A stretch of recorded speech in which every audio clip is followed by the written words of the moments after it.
Hi everyone, I hope you're all doing well. Happy Valentine's Day. I didn't get no cards. Well, I've not been down to check to see if I got any mail at all actually today. But yeah, no, I didn't get nothing. But I love myself, it doesn't matter. So anybody that didn't get anything today, I'm sending you my love. Happy Valentine's Day to you. Um, yeah, sorry I've not been on for a couple of days. I've been having a bit of a strange one really. Ever since I did that picture of myself as a child. I got up yesterday and did a little bit more to it, just picking out a bit of detail and stuff like that. But yeah, when I got up yesterday, before I started drawing on her again, I broke down. Sappy's here. Yeah, I broke down.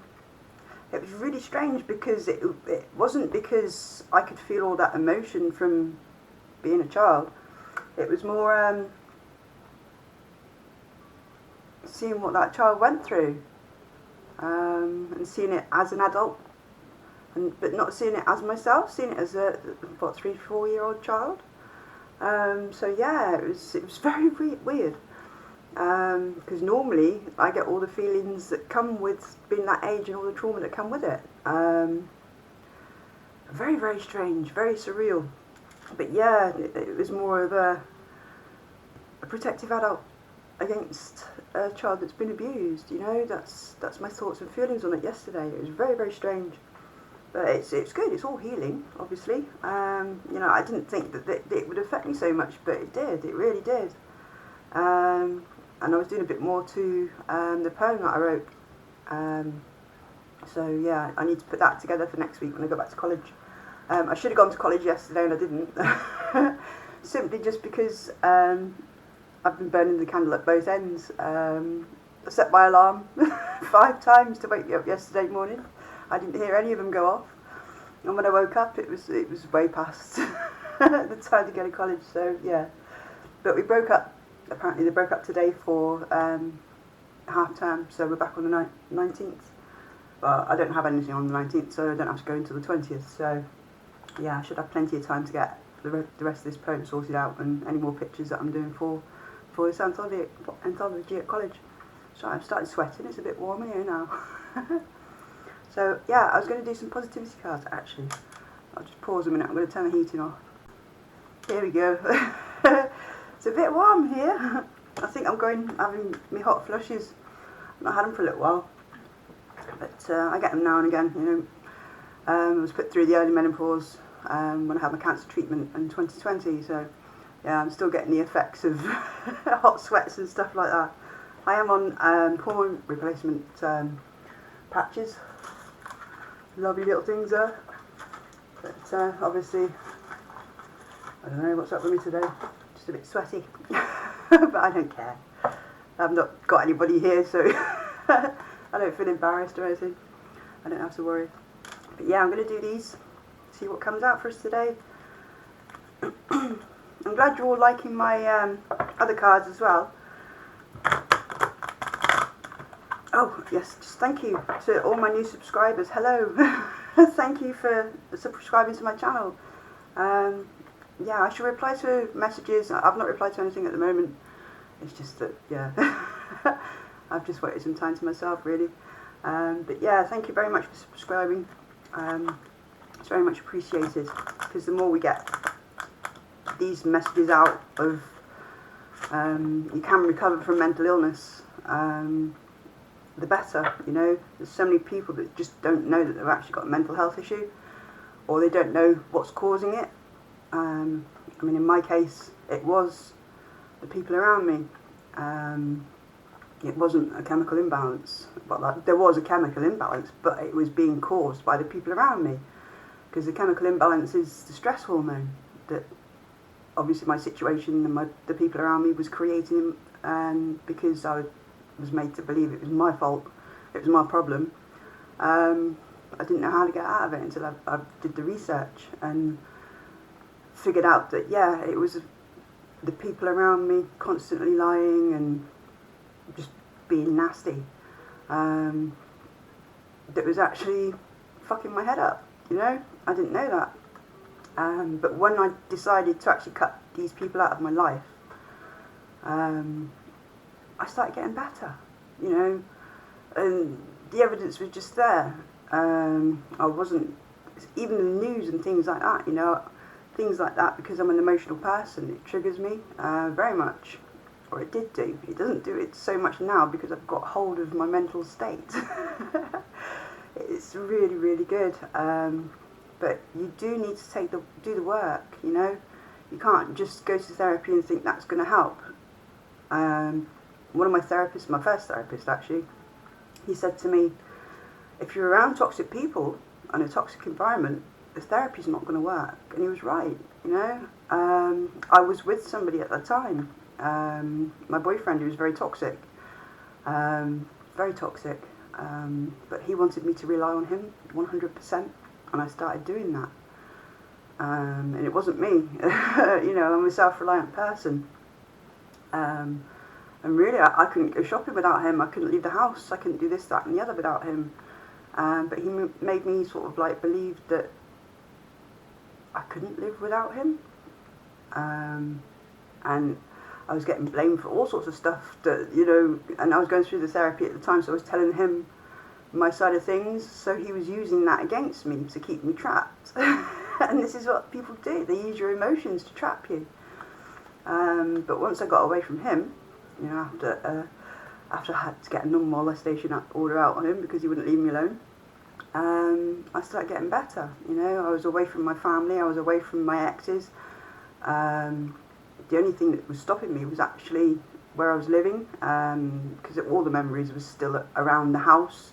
Every time I woke up, I was just reminded of all this trauma.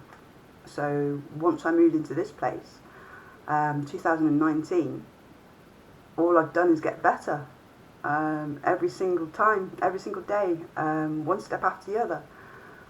I had a bit of a hiccup last year, but you know, I could see what was going on, and at the end of the day, it was up to me to walk away from that, because you know, when it comes to toxic people, they won't stop. They're getting what they want from you, and they'll do whatever they can to keep you there so they can get what they want from you. And it's only by walking away that this stops, you know. So you have to make the decisions for yourself. You have to see the red flags. Take the rose-tinted glasses off, you know, if you like somebody especially. You know, just because you like them doesn't mean to say that they're a nice person, you know.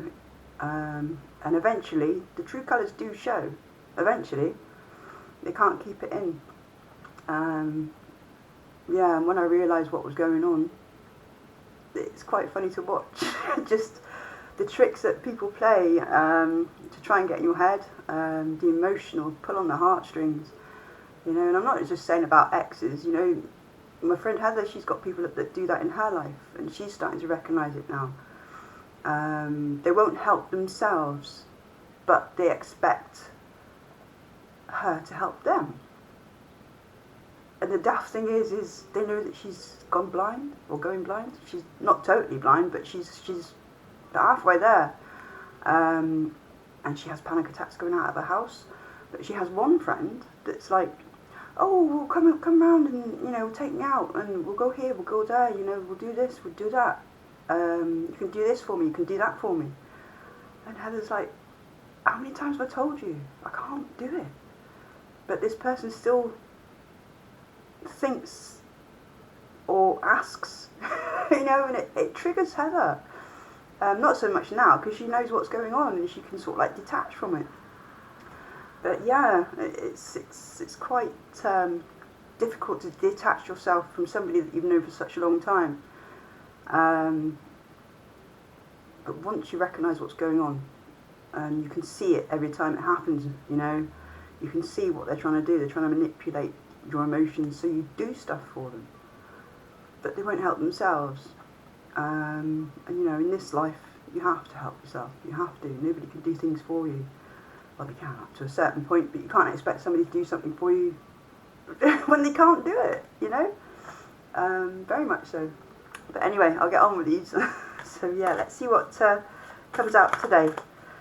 What bit of positive information would you like to pop out today, Universe? One card would be fine, please. Oh well, two are stuck in my hand, so we'll have those two. Right. Oh, there's 3 here. This one keeps coming out. Happiness is a choice I make. Always choose your own happiness. As long as it's not hurting anybody else, choose your own happiness and the universe will give you what you need. Definitely.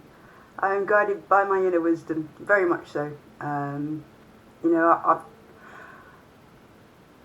when Heather gave me my first set of tarot cards, ever since that day, I've been following the guidance from the cards, and I've been following my own intuition, and it's not sent me wrong at all. It's not sent me wrong.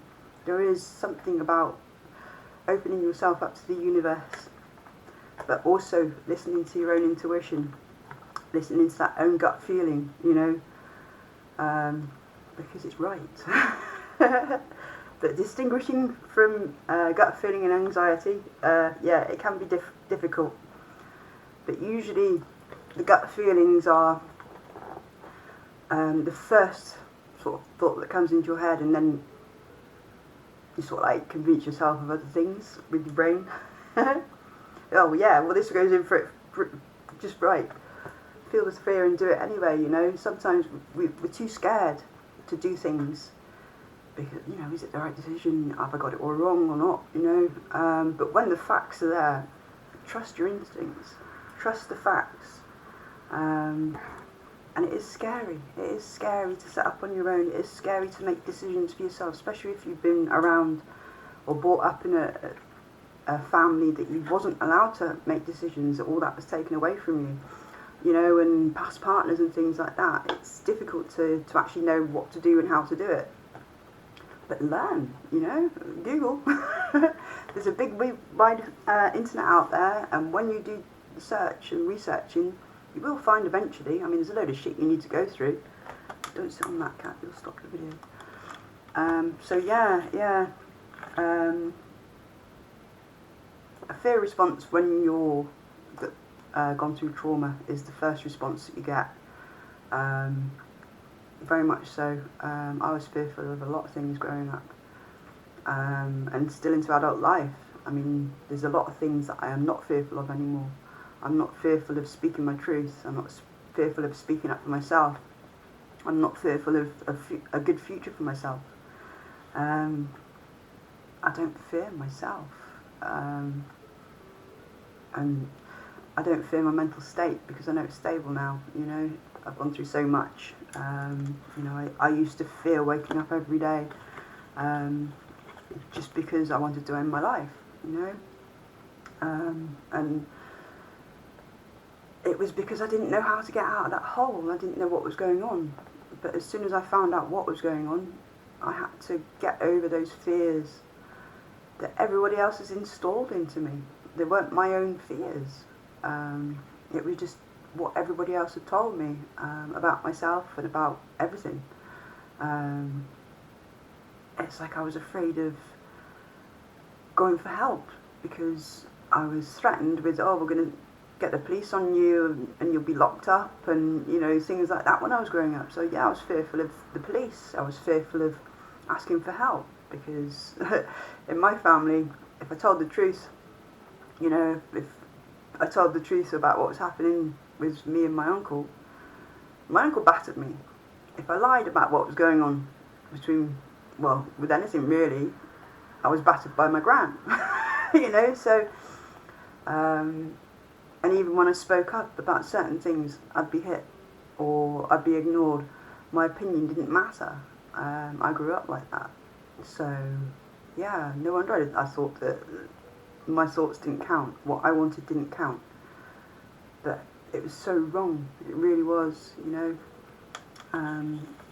I grew up in an abusive family. And I shouldn't have gone through all that, but I did. But all that pain and suffering has made me into who I am today. And it's also given me the knowledge to pass on to everybody else, to help everybody else, you know. I mean, we try and change this world and we're sort of like, oh, what can one person do to change this world? All it needs is one person.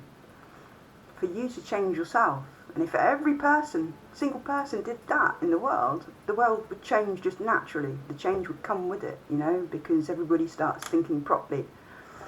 And it isn't selfish anymore, you know. I've never been selfish really. I suppose I've had selfish times, but I've never been selfish where it's all me, me, me. I'm not narcissist type of selfish, you know. I'm above everyone and everybody should do what I say, you know. I've never been like that, you know. And I don't know if people like that can actually change or not. But if I'm able to, just by learning a different way to think, I'm damn sure that, you know, these people that have grown up in the same sort of situations, narcissists get made from abusive upbringings, or maybe not so abusive, maybe too loving environments, you know, and they think that nothing can touch them, you know. Daddy buys me all this, or mummy buys me all this, and I get this and that and the other, and they love me and I can do whatever I want, you know. All I've got to do is have a paddy on the floor, or, you know, put on the waterworks and I'll get what I want. And that's how a lot of them are developed, you know. But then there are the ones that have gone through the trauma from narcissistic abuse, and they turn out just like them. You know, same family environment. I was brought up in the same family environment as my mum. She turned into a narcissist.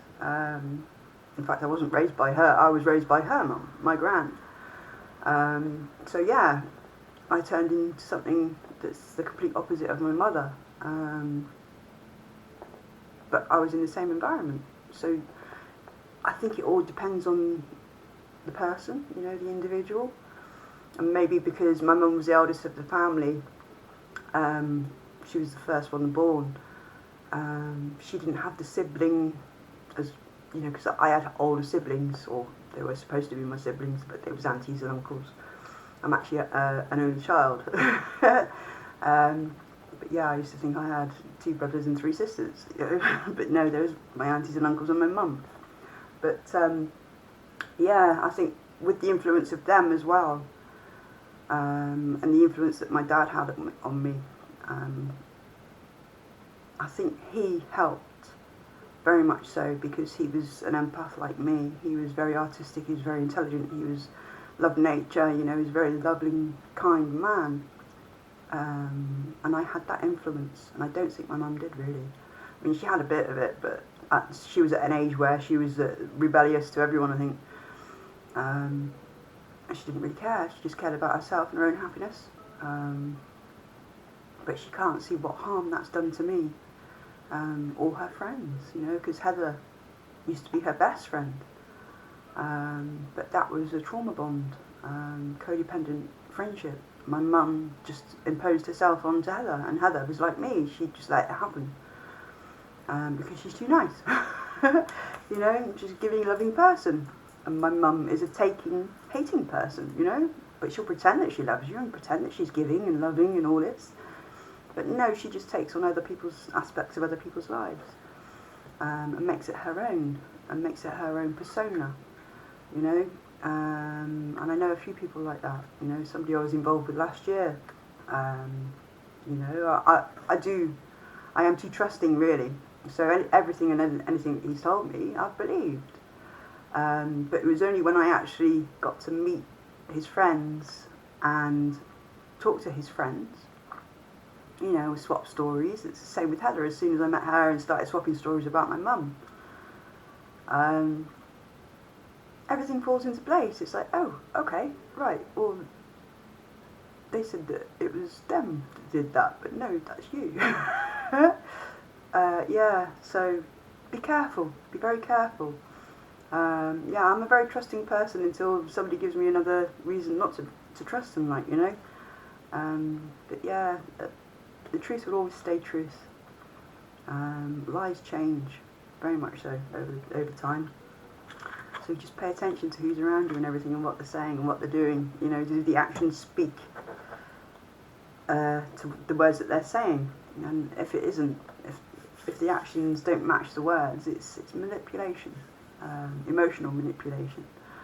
And we see it everywhere in today's society, emotional manipulation. everywhere. You've got these charities pulling on your heartstrings. Oh, these poor people, wars going on and children starving and dying and this, that and the other, and every time you put on the news, it's all doom and gloom. It's never something happy, and it seems to be a state of mind that we're being kept in right now. Just everything is doom and gloom, but it's keeping us in a survival mode. And when you're in survival mode, your brain doesn't work properly, because the stress hormone, it's constantly being produced. And the only way to stop that is to counteract it with a happy hormone. This is why I use music, especially rave music and dance music, trance music, uplifting music. I can just feel it now. I've just gone tingled just by thinking of music. It stops that stress hormone being produced. And if you start doing that every time you feel stressed, every time you notice yourself stressed, do something that calms you down. Meditation, focusing on your breathing, putting your most favourite song on, and just listening to that at high volume and dance around a bit. If you can't, just put it on and listen to it, whatever you're doing. If you can't do it straight away, then do it when you can, Always stop that stress hormone from being produced, and your brain starts to actually respond properly. Because what happens is when the stress hormone is released, a part of your brain shrinks. It's the main part of your brain that's responsible for processing information, and it shrinks and it stops processing. So this is where you get trauma. This is where trauma stays in your frontal lobe. Your here and now, your everyday, in the moment reality. What you see through your eyes goes to your frontal lobe and then processing into the rest of the brain. This is what I've been told through therapy and everything. So, but you can look up all these facts for yourself and do your own research on it. But yeah, it stops the production, the process production of your brain, and the only way to stop it is to stop the stress hormone, give it some good hormones, and it starts to open up again, and you start processing stuff through your brain again, and your brain starts working, finding things where it should be. There is some bits of my trauma. It's taken a long time to go through. I have to do little bits as and when it comes up. And your brain will always tell you when it's ready, because you'll get that come through. Maybe a memory you've not thought of for a long time, or something you've not been able to think of for a long time. Your brain's always shut down every time you try to think about it. My brain used to do that. I'd be in mid-conversation trying to explain something and my brain is shut down. I wouldn't be able to think of anything that related to it, because it didn't want me to relive that moment. Very, very strange that was. It took me a while to figure that one out, and especially in arguments. My brain just shut down. I couldn't function. I couldn't argue back because my brain just was like, no, it's too traumatic. You can't do it, Kaz. I'm going to shut you up, and it does. But yeah, it used to annoy me there. But yeah, not that I get into arguments now, because I can't be arsed with arguments, because it's usually with a toxic person that's not worth arguing with in the first place, because it's all bollocks what they're saying. So there's no point, Why cause all that stress when I don't need to go through it, But yeah, anyway, thank you everybody so much for subscribing to my channel, for commenting and liking and sharing your stories, especially about healing. It is so amazing. I do actually enjoy watching other people heal. It really is such a buzz for me, because I know what it takes to get out of that. And when you're stuck in just your head, it really is a horrible place to be stuck in. So when I see people moving forward, especially when they've been taking my advice as well, it just solidifies and validates that what I know and what I've gone through and how I've healed is helping other people. So this is why I started the channel in the first place. I'm sure there's a few of you out there that might find this channel and the topics triggering. and I do apologise, and I hope that what you get out of these videos do actually help you and don't actually spin you off into something else. You know, I would hate for that to happen. You know, so if you are going through a bad time and you don't know who to talk to, you don't know who to reach out to, talk to your doctor, you know, talk to your therapist. Write it down, just get it out of your head and onto paper. You know, sometimes that even that helps, because even with all the spiraling thoughts, just putting it down onto paper, it's like giving it a voice, giving yourself a voice. It's weird. It's the brain works in weird ways, but once you crack the code, you can do things that'll help you. Yeah, get to a normal brain function, a healthy brain function. Because in my instance, anyway, my brain function was unhealthy, but it was caused by my environment and my upbringing and what I was programmed to think. Yeah, and once that was sorted out, as you can see, everything was going fine. Everything was going brilliant. I'm back in college. I'm learning things. I'm moving forward. Where I used to be in bed all day, every day, and sleep. And when I didn't, or when I wasn't sleeping, I was thinking about ending my life all the time, and just, oh God, the thoughts, the spiraling thoughts, I can't even think of them now. It's so good. My brain's so quiet. It's unbelievable. But yeah, I used to have constant intrusive thoughts. Past scenarios, if I'd have said this, if I'd have done that, if that, you know, past arguments, all over, through my life, you know, if only I'd have said that, if only I'd have did that, if, you know, why couldn't I say that, why can't I have done that? And it is just constant, and it goes from one thing to another, because we're all linked together in your frontal lobe with all the trauma that's still floating about in there, because it's not been processed. But once it starts getting processed, yeah, it starts getting stored where it should be, in the back there, and your brain just goes really quiet, and it's like, oh, where's all those thoughts gone? Where's all those voices gone? And it's like, okay, what can I concentrate on today now? What can I do today? You know, I'm not in my own head, and weeks and weeks and weeks have gone past, and I'm still in my head. You know, now it's really surreal, very surreal, but it's my reality now. It's taking some getting used to, but I'm enjoying it every single step of the way. I'm enjoying it, and once you start seeing or noticing things that, you know, that your behaviours are not doing anymore, thought processes that you're not doing anymore, it gives you the incentive to carry on, very much so. I mean, there is days like the last few days with me, I will go back into, I don't want to speak to anyone, I don't want to do anything, but I was still being productive, but because of the whole thing of that drawing and just all the emotions that come with it, but in a different aspect. Normally that would have sent me sideways. I don't even think I would have been able to have drawn the picture. And the poem that I'm writing with it, you know, it would have been very triggering for me. And yeah, it could have even been something that would have set me off where suicidal thoughts and self-harm, but it's not. It's so much different now, and I'm glad I've done it. You know, I'm glad I've drawn that picture, and I've seen myself in that vulnerable state, and actually not felt myself be there. I've seen it as it is, as an adult, looking at a child that's going through shit that shouldn't have gone through anything. And it makes me more determined now to actually try and help other people that have gone through the same thing. Even making policy, you know, going for policies in how mental health is looked at. This is my whole goal at the moment with going back to college and that.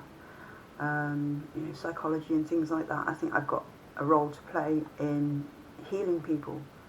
And at the moment, I've not got the qualifications to be able to do that. And until I do, I can't really do anything other than be on YouTube and help the people that are closest to me as well. but yeah, I'm chuffed at the people that are coming to my YouTube channel and benefiting from the information. I'm so grateful for that, and so grateful for everyone.